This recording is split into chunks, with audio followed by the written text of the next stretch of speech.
बिहार की सियासत में एक बार फिर से उलटफेर हो गया है। नीतीश कुमार बीजेपी के साथ गठबंधन तोड़कर महागठबंधन के साथ दूसरी बार सरकार बनाने जा रहे हैं। नीतीश कुमार के इस फैसले के बाद चर्चा है कि महागठबंधन के साथ एक डील तय हुई है, जिसके तहत नीतीश कुमार केवल 8 से 10 महीने के लिए ही बिहार के मुख्यमंत्री होंगे, लेकिन 2024 के लोकसभा चुनाव में वो विपक्ष के पीएम पद के कैंडिडेट होंगे। दूसरी ओर नीतीश के इस फैसले पर बीजेपी के राज्यसभा सांसद सुशील मोदी का कहना है कि आरजेडी में उन्हें वो सम्मान नहीं मिलेगा जो बीजेपी ने उन्हें दिया है। बीजेपी इसे जनादेश के साथ विश्वासघात बता रही है। पहले आप सुशील मोदी का बयान सुनिए, उसके बाद आपको बताएंगे कि नीतीश कुमार के इस कदम से किसे नुकसान और किसे फायदा हो सकता है। देखिए, ये दो सफेद झूठ, ये सरासर झूठ। और मैं तो चुनौती देता हूँ कि नीतीश जी बताएं कि अमित शाह जी ने आपको फोन किया था कि नहीं किया था। और अमित शाह जी ने फोन किया और जब उन्होंने नाम दिया आरसीपी सिंह का, तब आरसीपी सिंह मंत्री बनाए गए। और हमको क्या फर्क पड़ता है बीजेपी को उनके पार्टी का कौन मंत्री बनता है। तो बीजेपी ने जितना सम्मान दिया उतना सम्मान कभी उनको राजद कांग्रेस में नहीं मिल सकता है। आप अगर 96 से लेकर आज तक देखिए, चाहे अटल जी की सरकार हो या नरेंद्र मोदी की सरकार, तो बीजेपी ने जो उनको सम्मान दिया है और उस सम्मान के साथ जिस प्रकार से उन्होंने धोखा दिया है, वो करें कि हमारी पार्टी को तोड़ा जा रहा था। तो भाई हमको तो सरकार बनाने की 40 विधायक चाहिए। उनके पार्टी को अगर तोड़ भी देती बीजेपी तो सरकार क्या बन सकती थी, और हम क्यों तोड़ेंगे भाई। हमारे जब उनके 44-45 विधायक थे तब हमने उनको मुख्यमंत्री स्वीकार किया। तो अगर हम चाहते तो उसी समय कुछ कर सकते थे। लेकिन बीजेपी ने आज तक कभी भी अपने किसी सहयोगी को धोखा नहीं दिया। हम लोगों ने उन्हीं लोगों को तोड़ा जिन लोगों ने हम लोगों को धोखा दिया।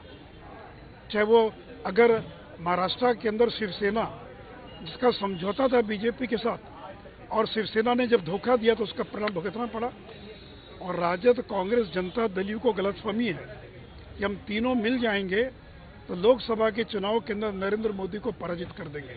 वो भूल रहे हैं आज नरेंद्र मोदी की लोकप्रियता 2014-2019 से भी कई गुना ज्यादा है। ये कितनी भी ताकत लगा लें, 2024 में नरेंद्र मोदी को प्रधानमंत्री बनने से और हम बिहार में प्रचंड बहुमत के साथ हम बिहार में लौट कर आएंगे। एक बार पहले भी इसी तरह से धोखा खा चुकी बीजेपी ने सबक नहीं लिया और खामियाजा हूबहू भुगतना पड़ा। न सिर्फ सत्ता हाथ से गई, बल्कि जनता में भी एक गलत परसेप्शन बनेगा। तो दूसरी ओर इस बदलाव में एक पार्टी है जेडीयू, जो जहां है वहीं रहेगी। हालांकि सहयोगी बदलने से जेडीयू को खुली छूट मिलने के आसार नहीं है। बीजेपी के पास 77 सीटें थी तो आरजेडी के पास 79 सीटें थी। ऐसे में 43 सीटों वाले नीतीश कुमार के साथ हाथ बंधे ही रह सकते हैं। लेकिन जेडीयू भाजपा को एक खराब सहयोगी बताने की पूरी कोशिश करेगी।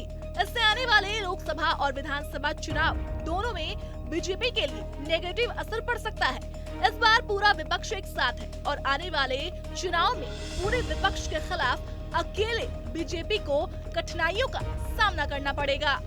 नीतीश भले ही शॉर्ट टर्म खेल खेल रहे हों, लेकिन उनकी कुर्सी बची रहेगी। प्रदेश में विधानसभा चुनाव में अभी 2 साल बचे हैं। उससे पहले 2024 का लोकसभा चुनाव भी है। नीतीश इन दो बड़े मुकाबलों के लिए अपनी कमजोर हुई सियासी जमीन को फिर से मजबूत करना चाहते हैं। बेदाग छवि और परिवारवाद के आरोपों से मुक्त नीतीश 2024 में विपक्ष का चेहरा बन सकते हैं। हालांकि 2017 में उनका भ्रष्टाचार का आरोप लगातार आरजेडी से नाता तोड़ना और फिर से उसी के साथ गठबंधन करना लोकसभा चुनाव में उनके खिलाफ जाएगा। इसके साथ ही नीतीश के सामने अब तक विपक्ष में रहे तेजस्वी यादव, जो राज्य में महंगाई और युवाओं को रोजगार देने का मुद्दा उठाते रहे हैं, उनके लिए भी चुनौती कम नहीं होगी। क्योंकि अब तक केंद्र सरकार विभिन्न योजना पद में जो राशि खुले मन से बिहार को भेज रही थी, उसमें उदासी आ सकती है।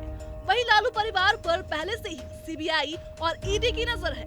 राबड़ी देवी के आवास से लेकर मीसा भारती के दिल्ली आवास तक छापेमारी हुई थी।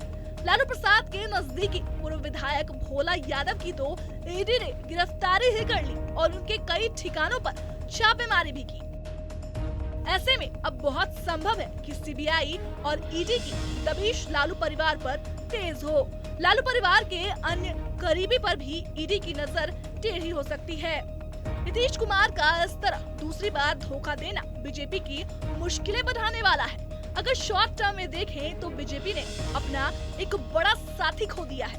लोकसभा चुनाव से पहले जदयू से गठबंधन टूटना भाजपा के लिए बड़ा झटका कहा जा सकता है, क्योंकि बीजेपी बिहार में जेडीयू के साथ गठबंधन करके राज्य की सबसे बड़ी पार्टी बनने की रणनीति पर काम कर रही थी। अब बीजेपी को इस लॉन्ग टर्म प्लान को पूरा करने में दिक्कतें आ सकती है, लेकिन बीजेपी दोबारा आरजेडी और बाकी विपक्ष पार्टियों पर अपनी भ्रष्टाचार विरोध नीति को एक्टिव कर सकती है।